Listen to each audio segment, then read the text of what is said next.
Chapter 10. That Holy Communion is not lightly to be omitted. The voice of the Beloved.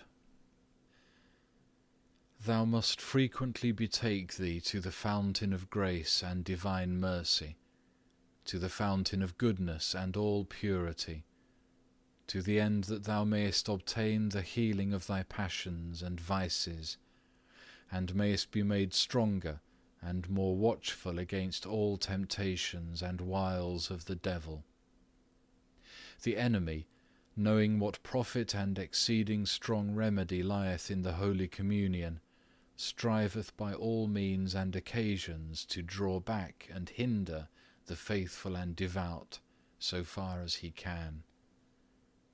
For when some set about to prepare themselves for Holy Communion, they suffer from the more evil suggestions of Satan. The very evil spirit himself, as is written in Job, cometh among the sons of God, that he may trouble them by his accustomed evil dealing, or make them over timid and perplexed, to the intent that he may diminish their affections, or take away their faith by his attacks, if haply he may prevail upon them to give up Holy Communion altogether, or to come thereto with lukewarm hearts. But his wiles and delusions must not be heeded, howsoever wicked and terrible they be. But all his delusion must be cast back upon his own head. The wretch must be despised and laughed to scorn. Neither must Holy Communion be omitted because of his insults and the inward troubles which he stirreth up. Often also too much carefulness, or some anxiety or other touching confession, hindereth from obtaining devotion.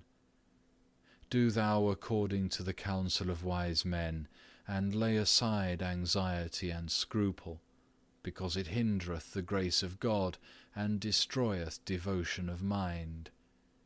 Because of some little vexation or trouble, do not thou neglect Holy Communion, but rather hasten to confess it, and forgive freely all offences committed against thee.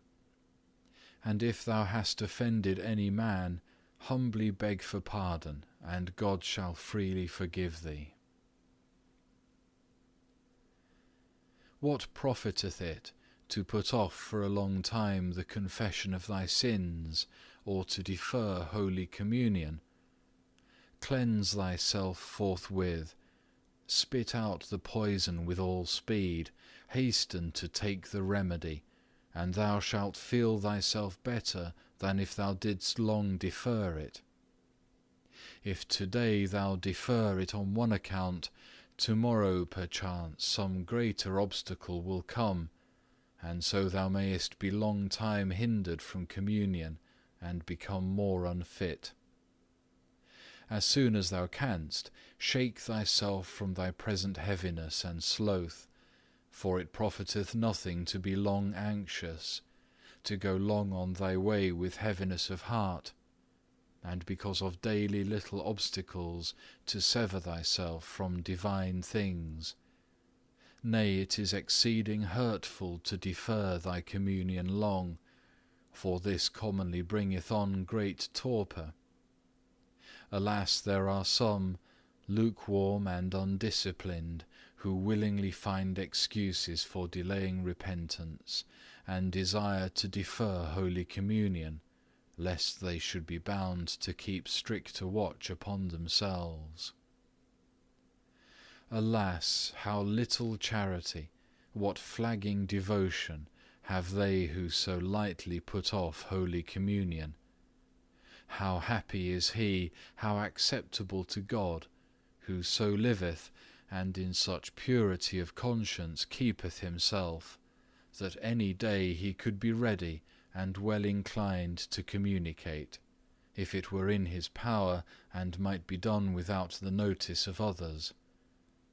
If a man sometimes abstaineth for the sake of humility or some sound cause, he is to be commended for his reverence. But if drowsiness hath taken hold of him, he ought to rouse himself and to do what in him lieth, and the Lord will help his desire for the good will which he hath, which God specially approveth. But when he is hindered by sufficient cause, yet will he ever have a good will and pious intention to communicate, and so he shall not be lacking in the fruit of the sacrament. For any devout man is able every day and every hour to draw near to spiritual communion with Christ, to his soul's health, and without hindrance. Nevertheless, on certain days and at the appointed time, he ought to receive the body and blood of his Redeemer with affectionate reverence, and rather to seek after the praise and honour of God than his own comfort. For so doth he communicate mystically, and is invisibly refreshed, as he devoutly calleth to mind the mystery of Christ's incarnation and his passion, and is inflamed with the love of him.